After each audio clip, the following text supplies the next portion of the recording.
How are you dear students? Today we are going to have आज हम जो करने जा रहे हैं वो है क्लास 12th स्पेशल इंग्लिश का चैप्टर नंबर 2। और इस चैप्टर नंबर 2 का नाम है the diamond necklace. The diamond necklace एक बहुत ही अच्छा एक चैप्टर है और ये चैप्टर किस पर बेस्ड है? Fate and irony. Fate means होता है भाग्य और आयरनी मीन्स होता है व्यंग।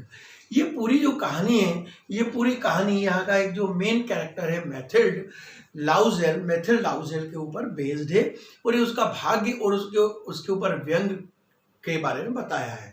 तो हम स्टार्ट करते हैं। द डायमंड नेकलेस, इसका जो राइटर है वो है जी.डी. मॉसपैसेंट। जी.डी. मॉसपैसेंट ने जो लिखा है वो शॉर्ट स्टोरीज कई सारी लिखी है और उन शॉर्ट स्टोरीज में उसने बताया है कि बड़े इंटरेस्टिंग तरीके से बताई हैं। अब जो ये स्टोरी हम स्टार्ट करते हैं, इस स्टोरी में 3 मेन कैरेक्टर हैं। यदि मैं कैरेक्टर पे बात करूं, सबसे पहला जो मेन कैरेक्टर है वो है मैथिल्ड लाउजेल। जो मैथिल्ड लाउजेल है वो कौन है? एक बहुत ब्यूटीफुल, चार्मिंग, अट्रैक्टिव लेडी है। जो दूसरा है वो है मिस्टर लाउजेल।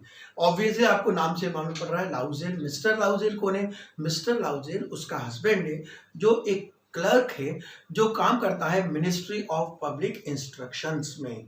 वो वहां पर काम करता है और वो आप मानकर चले एक ऑफिस, कलेक्ट्रेट जैसा ऑफिस, उसमें वो क्लर्क है। और तीसरा जो इसमें कैरेक्टर है, तीसरा कैरेक्टर है madam forester. Madam Forester Mathilde Loisel की एक बहुत अच्छी पुरानी फ्रेंड है, स्कूल फ्रेंड। अब हम स्टार्ट करते हैं प्रॉपर वे में स्टोरी। देखिए यहाँ पर क्या होता है इस स्टोरी में, जो मैथिल्ड लाउजेल है, मतलब पहले जो मैथिल्ड हम नाम कहेंगे, लाउजेल नहीं, जो मैथिल्ड है वो एक बहुत यंग, चार्मिंग, अट्रैक्टिव एक गर्ल है और उसकी इच्छा है कि उसकी मैरिज एक बहुत अच्छे हस्बैंड से हो जो बहुत रिच हो। उसके बड़े ऊंचे ऊंचे ख्वाब होते हैं और ख्वाब होना भी स्वाभाविक था क्योंकि वो दिखने में भी बहुत अच्छी थी और उसमें कई सारी क्वालिटीज भी थी। बट अनफॉर्चुनेटली फेट, भाग्य यहाँ पर आता है। भाग्य के कारण क्या होता है कि उसकी मैरिज एक लाउजेल नामक क्लर्क से हो जाती है। क्यों हो जाती है? कि उसके पेरेंट्स के पास it is a lack of dowry. उसके पेरेंट्स के पास डॉवरी नहीं थी, दहेज नहीं था, जिसके कारण उसकी मैरिज एक क्लर्क के साथ हो गई। वो क्लर्क कौन होता है? वो पुअर क्लर्क होता है। क्योंकि मैं उस जमाने की बात कर रहा हूँ जिस जमाने में जो क्लर्क्स थे उनकी इनकम बहुत कम हुआ करती थी। आज यदि हम क्लर्क की बात करें, बाबू इंजीनियर की बात करें, तो उनके पास नो डाउट बहुत अच्छी इनकम होती है, लेकिन उस जमाने में नहीं थी। और वो कहाँ पर काम करता था? मैं एक बार और आपको बताऊं, मिनिस्ट्री ऑफ पब्लिक इंस्ट्रक्शन। अब जब मैथिल्ड की मैरिज मिस्टर लाउजेल से हो गई तो उसके पूरे सपने चकनाचूर हो गए। उसके सपने क्या थे? उसके सपने थे सिल्वरवेयर में खाना खाना, नौकर उसके आसपास घूमते रहें, बढ़िया टेपेस्ट्री हो, बढ़िया कर्टेन लगे हों, बढ़िया फर्नीचर हो, बहुत बढ़िया हाउस होना चाहिए जिसके आगे गार्डन हो, सब कुछ हो। बट अनफॉर्चुनेटली उसके सारे सपने क्रैश हो गए। क्रैश क्यों गए? कि उसकी मैरिज किससे हुई? एक पुअर क्लर्क से हो गई जो मिस्टर लाउजेल है। मिस्टर लाउजेल और मैथिल्ड में ऑब्वियसली एक दूसरे से थोड़ा इरिटेशन होता रहता था, पर्टिकुलर मैथिल्ड को, क्योंकि उसके ख्वाब बहुत ऊंचे थे जो वो पुअर क्लर्क पूरा नहीं कर सकता था। एक बार जहां पर वो काम करता था मिनिस्ट्री ऑफ पब्लिक इंस्ट्रक्शन, वहां से उसको एक इनविटेशन मिला। वो इनविटेशन था बॉल का। बॉल मीन्स स्टूडेंट्स, आप जानते हैं बॉल मीन्स होता है एक काइंड ऑफ पार्टी, फेस्टिवल, डाला, एक बहुत बड़ी सी पार्टी आप मान लीजिए, उसमें उसको इनविटेशन आता है। जब मिस्टर लाउजेल घर पर उछलता कूदता आता है, खुश होता हुआ आता है और वो बड़ा सा एनवेलप लाकर जो मैथिल्ड है, मैथिल्ड को देता है। वो बोलता है, Mathilde see your dreams are going to come true, आज तुम्हारे सपने पूरे हो रहे हैं। मैथिल्ड खुश हो जाती है, वो सोचती क्या होगा। वो बड़े उत्सुकता से जब उसको टेयर करती है, उसको फाड़ती है एनवेलप को, तो जब वो एनवेलप को फाड़ती है तो उसको उस एनवेलप में क्या दिखाई देता है? उसको उस बॉल का इन्विटेशन दिखाई देता है। अब मिस्टर लाउजेल ने, बेचारे ने, ये सोचा था कि उसकी वाइफ खुश हो जाएगी जब इतने बड़े पार्टी की बात होगी, लेकिन वो रोने लगती है। मिस्टर लाउजेल उसको पूछता है, my dear Mathilde, what happened? Mathilde, तुम्हें क्या हो गया? तुम्हारी तो इच्छा थी कि एक बढ़िया बहुत बड़ी पार्टी में जाओ जहां मिनिस्टर आए, रिच लोग आए, अब जब मैं ये इनविटेशन आया तो तुम रोने क्यों लगी? तो मैथिल्ड अपना एक मुंह बनाकर बोलती है, what do you expect from me, तो मुझसे क्या उम्मीद करते हो? मैं इतनी बड़ी पार्टी में जहाँ पर मिनिस्टर्स और रिच पीपल, उनकी लेडीज आएंगी, जेंट्स आएंगे, वहाँ पर मैं क्या पहन कर जाऊँ? क्या तुमने मुझे कुछ अच्छे कपड़े आज तक दिलवाए हैं? क्योंकि वो प्लेन ड्रेस पहनती थी। बेचारा लाउजेल दोबारा टेंशन में आ जाता है। वो उसको कैसे तो भी बनाने की कोशिश करता है, फिर अपना गणित लगाता है और उसको बोलता है, यदि मैं तुम्हें नया गाउन ले आऊं तो उस नए गाउन कितने तक का पड़ेगा तुम्हें? मेथड बोलती है वो गाउन की कीमत होगी 400 फ्रैंक्स के आसपास। मिस्टर लाउजेल 400 फ्रैंक्स देने तैयार हो जाता है। वो 400 फ्रैंक्स वो होते हैं जो उसने थोड़े थोड़े जमा करके एक शूटिंग के लिए गन खरीदने के लिए किया था, जिसकी उसके फ्रेंड्स जाकर वो जैसा शूटिंग करते हैं वैसे वो भी करें, बट अनफॉर्चुनेटली ऐसा नहीं हो पाता है। चलिए, उसको एक नया गाउन आ जाता है। मैथिल्ड एक बढ़िया सा गाउन सिलवाती है 400 फ्रैंक्स में। अब ये जो 400 फ्रैंक्स में गाउन तो सिलवा लेती है, लेकिन धीरे धीरे धीरे जैसे जैसे बॉल उस पार्टी का टाइम पास में आता गया तो मैथिल्ड चिंतित दिखाई देने लगी। मिस्टर लाउजेल ने उसे कहा, डियर नाउ व्हाट हैपेंड, हमने 400 रुपये खर्च करके एक अच्छा सा गाउन ले लिया है, उसके बावजूद व्हाट हैपेंड? तो देन शी टोल्ड, उसे बड़ा रुआ सा मुंह करके बोला, she told, dear what should I wear, मैं ज्वेलरी क्या पहनूं, मेरे पास कोई ज्वेलरी नहीं है, I don't have any jewellery to where.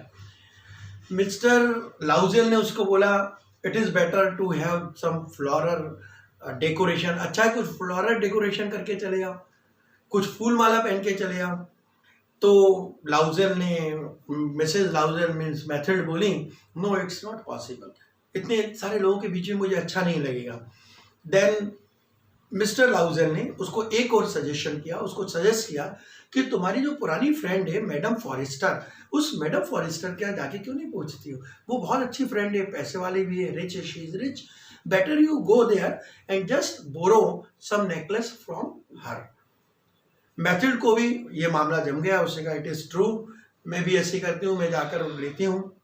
Mathilde went to madam forester, madam Forestier उसकी फ्रेंड है, वो मैडम फॉरेस्टर के पास गई और जब वो मैडम फॉरेस्टर के पास जाके उसने बोला तो मैडम फॉरेस्टर जल्दी से रेडी हो गई। उसे कहा, तुम देख सकते हो मेरा ज्वेलरी बॉक्स। मैथिल्ड ने कई सारे ज्वेलरी पहन के देखी, उसको पसंद ना आए, फिर पहन के उसने उसको पूछा, और कुछ है? मैडम फॉरेस्टर ने कहा, यस आई हैव सम मोर। फिर उसने उसे एक बहुत अच्छे ज्वेलरी बॉक्स खोलकर उसको एक डायमंड नेकलेस दिखाया। जैसे ही डायमंड नेकलेस मैथिल्ड ने अपने गले पर लगाया, उसको लगा ये मेरे लिए बेस्ट है। उसने कहा, ये तो दो बेस्ट है, पहले मुझे क्यों नहीं दिखाई दिया ये। उसने वो उधार उससे ले आई, वो पहनकर वो घर पर ले आई।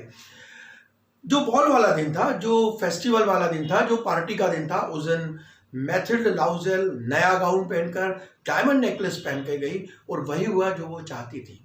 Everybody was going to give the attention towards her. हर कोई उसकी ओर देख रहा था, हर कोई उसके साथ इंट्रोडक्शन करना चाह रहा था, यहाँ तक कि मिनिस्टर्स ने भी उसके साथ डांस का प्रस्ताव रखा। शी वॉज सो हैप्पी, उसे ऐसा लग रहा था कि वो हवा में उड़ रही है, उसके प्रशंसकों ने उसे आसपास घेर रखा है, वो लोगों के साथ डांस करती रही। उसका हस्बैंड थोड़ी देर बाद जाके आराम करने लगा, लेकिन वो लोगों के साथ डांस करती रही। वो पूरी तरह से एक्सटेसी मीन्स पूरी तरह से खुशी में थी। 4 बजे तक सुबह डांस चलता रहा। After that at the time in the dawn early morning, Loisel ने उसको बोला, लेट्स गो होम, चलो घर चलें। जब वो घर जाने के लिए बाहर जाने लगे, लाउजेल ने अपनी बैग में से उसको शॉल पहनाने की कोशिश की, बट उसने उसको डिनाई किया। उसने उसे डिनाई क्यों किया? क्योंकि जो शॉल थी, वो शॉल उसकी गरीबी बता रही थी, क्योंकि उसके पास गाउन नया था, उसके पास नेकलेस उधारी वाला नया था, उसने उसको शॉल नहीं पहनी।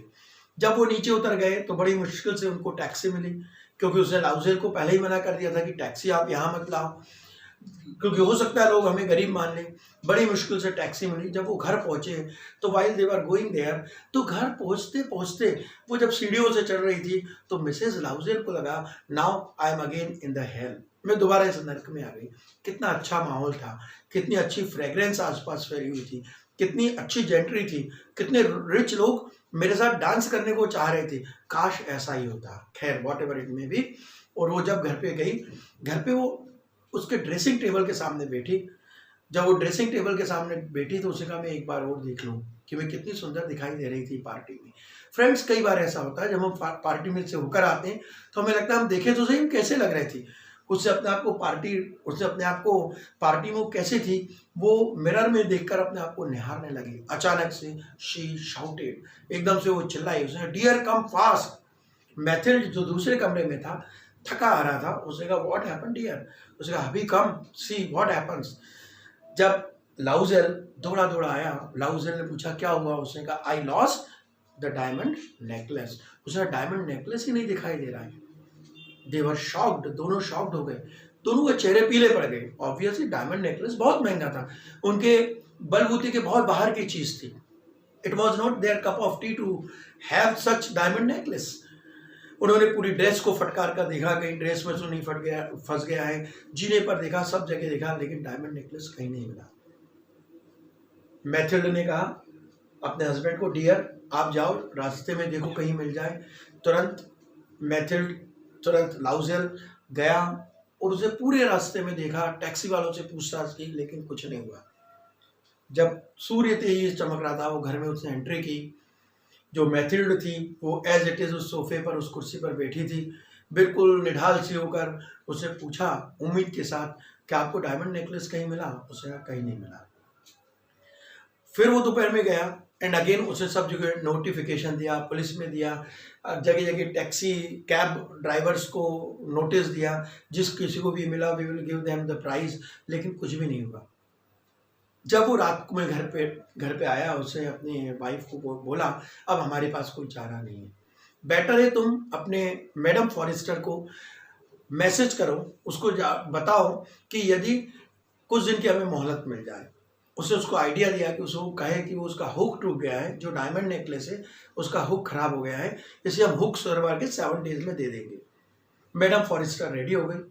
अब 2-3 दिन गुजर चुके थे, अब उन्हें ये चीज़ बिल्कुल क्लियर हो गया था कि यदि डायमंड नेकलेस नहीं मिला तो क्या करें, कुछ ऑप्शन ढूंढना था। ऑप्शन उनके पास नहीं था। आप सोचिए, मैं आपको एक अपनी लैंग्वेज में बता रहा हूँ जिसका सैलरी केवल 10,000 हो और उसके बाद 10 लाख रुपए की चीज़ उसके पास से खो जाए, वो क्या करेगा?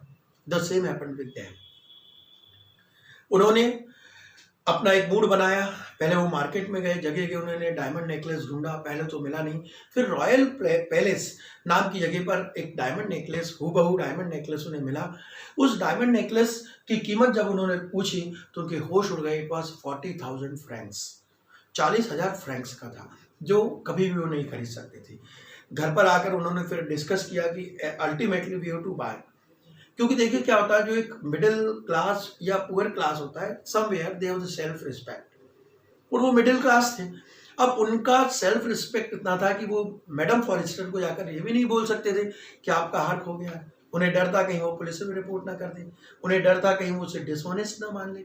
लेकिन ऐसा अभी नहीं हुआ, इसलिए उन्होंने अरेंज करना पैसा चालू किया। वो दोबारा से उसके आ गए and they just bargaining negotiation के बाद जो नेकलेस था वो 36,000 फ्रैंक्स में बात तय हो गई।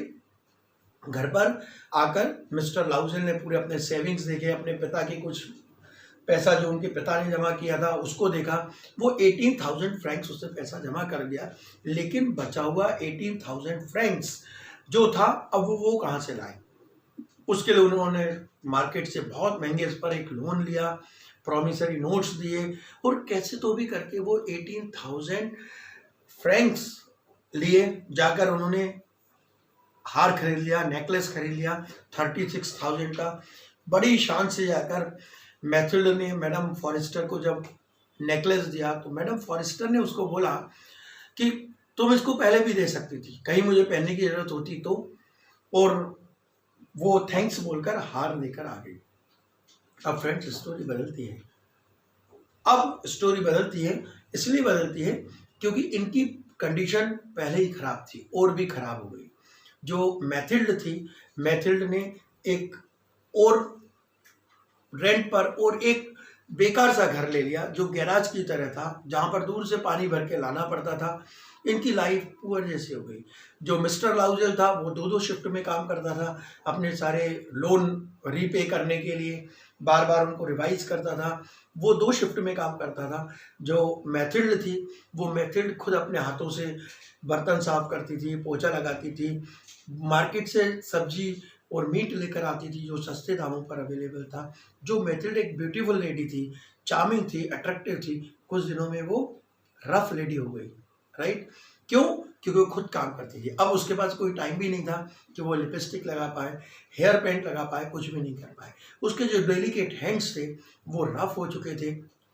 10 ईयर्स में वो एक रोबस्ट काइंड ऑफ लेडी बन गई थी। कभी कभी उसे वो दिन याद आते थे जब वो बॉल गए थे मिनिस्ट्री ऑफ पब्लिक इंस्ट्रक्शन में, लोग उसके आसपास घूम रहे थे, वो एक तितली की तरह उड़ रही थी, तो उसे बड़ा अच्छा लगता था कि that is how could the time, but time flies. वो बार बार दुखी हो जाती थी। खैर, जो कुछ भी था, 10 years, after 10 years they repay all the loans, लेकिन उनकी कंडीशन बुरी हो चुकी थी। 10 साल बाद एक बार वो अपने आप को रिलैक्स करने एक पार्क में जाती है, तो पार्क में देखती है कि उसकी जो पुरानी फ्रेंड होती है, कौन होती है? Madam Forestier. जो मैडम फॉरेस्टर है वो उसको मिल जाती है। जब मैडम फॉरेस्टर उसको दिखाई देती है, मैथिल्ड लाउजल उसको आवाज़ देती है, कहती है हेलो डियर। मैथिल्ड उसको बोलती है फॉरेस्टर, डिड यू रिकॉग्नाइज मी? क्या तुमने पहचाना नहीं? लिसन टू मी, मुझे सुनो। पहली 2 बार में मैडम फॉरेस्टर उसको पहचानती है, निगलेक्ट कर देती है, लेकिन जब वो बताती है कि I am Mathilde your friend, और तुम्हें याद है 10 साल पहले मैंने तुमसे एक डायमंड नेकलेस लिया था, मैडम फॉरेस्टर कहती है हाँ yes yes I know it, लेकिन बोलो अरे तुम्हारी क्या कंडीशन हो गई मैथिल्ड? तुम कैसे दिखाई देने लगी? पहले तुम इतनी अट्रैक्टिव दिखाई देती थी, चार्मिंग दिखाई देती थी, डेलिकेट दिखाई देती थी, आज तुम एक रोबस्ट लेडी की तरह दिखाई देती हो। मैथिल्ड को रोना भी आता है और अंदर से बहुत तेज गुस्सा आता है। वो अपने आप को रोक नहीं पाती, वो बोलती है अब इसको बोल ही दूं। वो कहती है madam Forestier, it is because of you, ये तुम्हारे कारण हुआ है। मैडम फॉरेस्टर बोलती है मेरे कारण? Why it is like this, कि मैंने तुम्हारा क्या बिगाड़ा है? वो बोलती है डू यू नो 10 ईयर्स पहले मैंने जो डायमंड नेकलेस लिया था वो एक्चुअली खो गया था, और मैंने और हस्बैंड ने उसको नया खरीदा 36,000 फ्रैंक में, और तुम्हें एज इट इज लौटाया, और तुम्हें पता भी नहीं लगा कि दूसरा मैं लाई हूँ, जिसके कारण हमें 10 साल तक हमने एक बहुत संघर्ष वाला जीवन जिया है, जिसके कारण मैं ऐसी दिखाई देने लगती है। मैडम फॉरेस्टर अचानक से हंसने लगती है।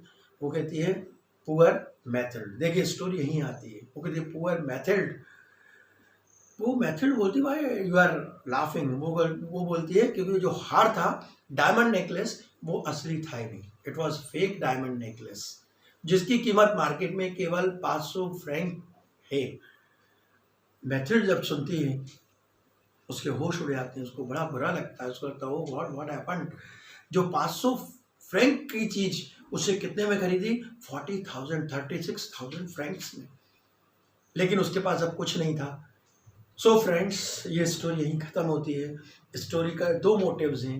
मोटिव एक ये है कि आयरनी, व्यंग भी है, दूसरा फेट, भाग्य भी है, और इसके अलावा मैं आपको कुछ अलग इनपुट इस स्टोरी में देना चाहूँगा। ये हमें एक मॉरल बताती है कि don't believe in show off. Show off में मत रहो।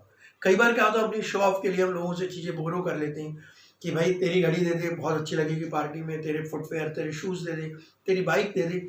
आप समझ लीजिए यदि आप बाइक से जा रहे हैं और वो बाइक सामने वाले में कोलाइड हो गई, क्या होगा? Unnecessary you have to pay. Mathilde के साथ ऐसा ही हुआ। So that is all about it, the diamond necklace. So there are some very easy questions. कुछ इस प्रकार के क्वेश्चंस आएंगे कि मैथिल्ड की मैरिज किससे हुई, उसका हस्बैंड कहाँ काम करता था, what was the real cost of the diamond necklace, what from whom did she take the diamond necklace and all that. So friends, this is all about chapter 2, the diamond necklace of class 12th special English. Goodbye. In next class we'll discuss about it. Till then, always remember, do share, do like and do subscribe our channel, and at the same time download this app also. Okay, bye, all the best.